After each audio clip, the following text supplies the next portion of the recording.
So we out here just walking, trying to take care of ourselves and do better. One of the things that come to mind is silence the noise. There's so many distractions today, so many things that will cause us to stop pursuing our goals, stop even living a life of purpose.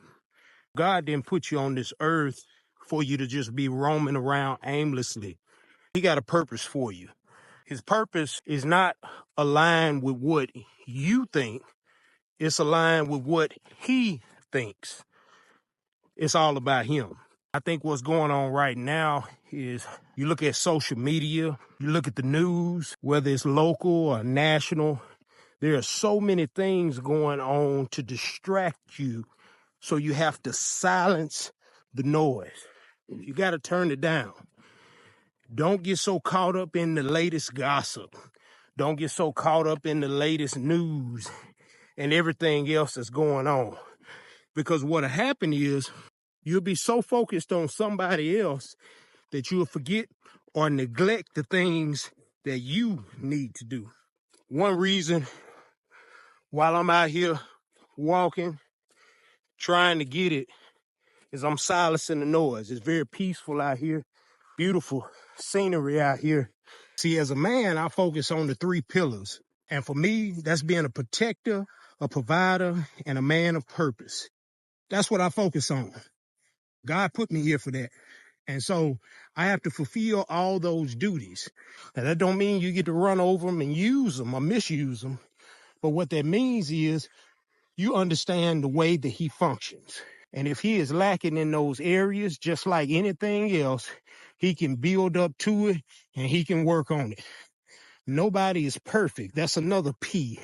Nobody is perfect, but we all can be persistent and we all can have potential and work towards something that's good. When you deal with family, you're dealing with so many moving components. You're dealing with your children, you're dealing with your wife, you're dealing with your husband, you may be dealing with your stepchildren. We can go on and on, your mother-in-law, focusing on family. And then when you deal with love, first and foremost, we love God because he first loved us. That's the first aspect of love. And see, everything else falls under that component. And we live our lives accordingly. See, I can't love myself in the right way if I can't love him in the right way. I can't love my spouse, or I can't love my children in the right way if I'm not loving him in the right way. And in the right way is according to his word, not your word, his word. Because a lot of times people will love to tell you what God said, but God didn't even say that. He said something else. The other aspect is finances. I love any and everything that has to do with finances. I'm big on financial freedom. I'm big on getting out of the 9-to-5 space. I used to work in the 9-to-5 space, and it was an extreme headache for me trying to get off for important days. It was extremely a major headache for me to deal with certain aspects of the co-workers and the managers and different people trying to pit you against each other. And the main way that I would survive is I would always try to stay out of the drama or the limelight. But rest assured, no matter how much you may try to stay out of it, it always comes to you. I don't miss that type of lifestyle at all. And hats off to those who are trying to do their best to get out of that, and those who are maintaining while they're still in that. Kudos to you. Also, when it comes to finances, I'm big on investing. I believe that having a nice investment portfolio is really the way to go. You don't have to have a lot of money. You can truly invest with a little bit.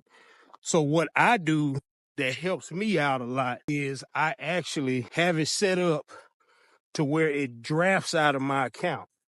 Now, I heard a lady talking about finances, and she made a lot of sense. I forget her name at this moment, but she was breaking down the aspect of, hey, the tax people have it set up to where every time you work, the money comes out. Every time.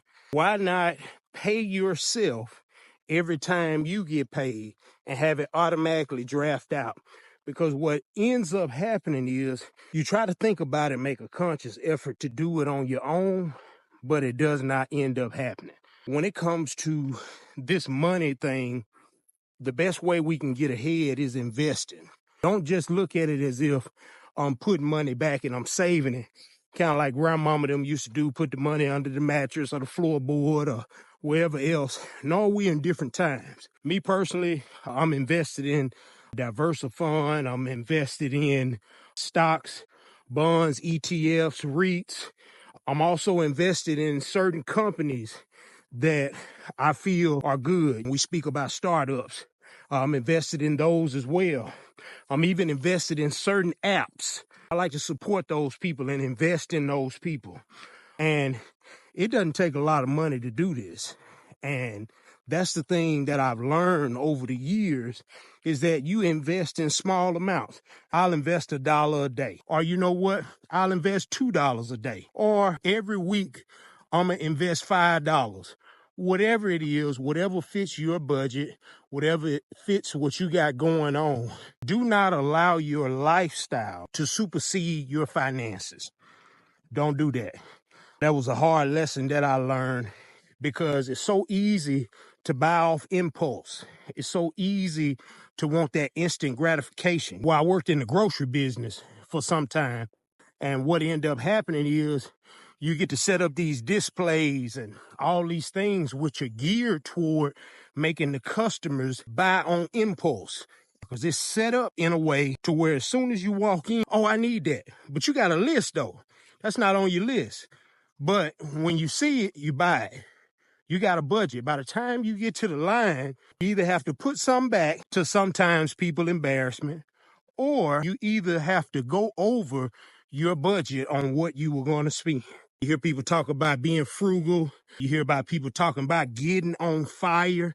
They're saying that for a reason, because if you stay consistent with this thing, you can really start building some wealth. I used to always focus on the bills coming out. I used to always focus on so many things that were going on. And my mindset was, man, I can't pay for this. But now I have dulled all that down. And I've got to a point to where what I do instead is I try to figure out how I can pay for it. But taxes are coming out and the bills don't stop. And your children probably got something they need paid for or something done at the school.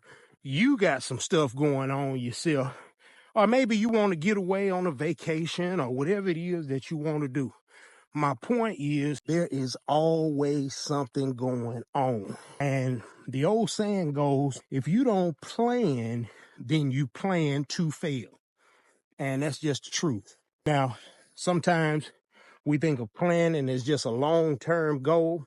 No, do a short-term goal. You can plan from day to day on what you're going to do and how you're going to do it.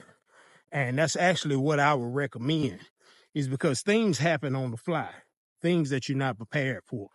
And so you don't need to be so far out in your long-term goals that you cannot adapt to whatever is going on. I know I got off on a tangent. Speaking about finances, I love talking about finances because I've been through some woes. It's a spiritual warfare, my friends.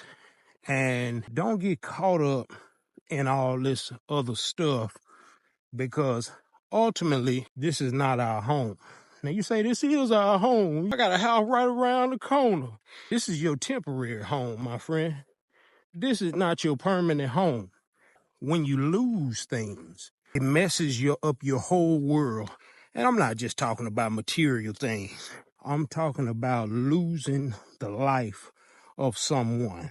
I have lost so many people along this way. And I find that as I get older, I long to see those people again because they become a part of you. So that's why I'm big on legacy. I'm big on legacy for my children. And I believe that I have to continue to be big on that and teaching them about it. We are preparing. See, don't get so caught up in yourself. Get out of yourself and start focusing on preparing the hearts and minds of other people. You have to do that. That is all a part of your legacy, is to help other people. Don't just think that success is for you. It's not. And that's just the truth. Trust when I say that it gets extremely deep. And this is why I believe that you have to have these type of discussions. When a family member passes away, it leaves a void. And this is why a lot of times, if y'all used to have reunions and cookouts, it may continue for a little bit, but there is something about the glue of a special person like grandma or mama or whoever, daddy, who held this thing together. We grow old together, or as we grow up in age, we have to try to mend these broken relationships. Whatever's going on in your family is not as serious as you allow it to be. I've dealt with a lot of things myself, but at the drop of a dime, I'm going to be there for my family. But when that final day comes, you do not want to be that person who is so aggravated, mad, and resentful of your family member that you never got a chance to say goodbye. You never got a chance to say, I love you. You never got a chance to apologize. You never got a chance. It's going to eat away at you. And this is the reason why you have to let a lot of those things go. Grow and let go. That's the key. Grow and let go. Don't allow these things to hold you in a place. Because if they hold you in a place, you're not going to do certain things. You're not going to be certain things because of what somebody did to you in the past. And not only that, you're going to use it as a crutch. Every time something happened, you're going to bring up, well, my mama did, well, my daddy did, well, my sister did, well, I would have been able to do if it wasn't for, no, get out of that mindset. That's a helpless, victimized mindset, and you have to get out of it. You have to get to a mindset to where you're not only independent, but you are in a stable, functional, balanced mindset to where you can operate not only within yourself, but also in society. But back to what I was talking about as it pertains to death. Death is a serious thing, my friend, and it changed me personally. And it changed me in a way to where I don't operate the same. And those who are closest around me have experienced that I'm probably more of a giving person than I've ever been in this life. And I don't have a problem with that because I get the sense and I understand that I can't take it with me.